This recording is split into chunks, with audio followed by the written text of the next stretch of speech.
देखो हौ लुगा धइल बा आदमी खानी खींच दो ना तो पुलिस के फोन करके कह देव कि हमार भतार 4 दिन से खोखता। अरे ना हो जातनी हाँ ठीक बा जल्दी जा।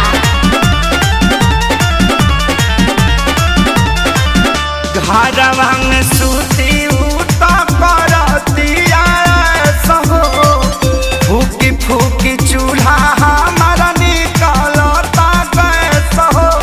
अरे घर में मत छोड़ो प्रदूषण हो जाई। घरवा में सूती उता करतिया सहो फूकी फूकी चूल्हा हमारा निकलता गैस हो।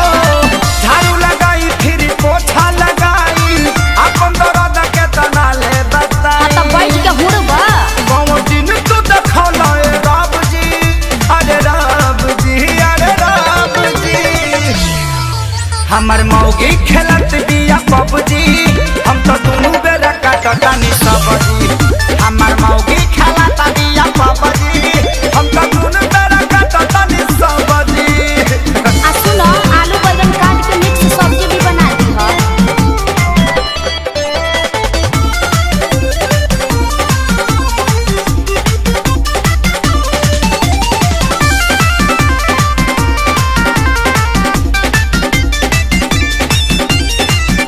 माझी माझी बरतन दर्द करता कालाई। ओहो अब से करो ना सर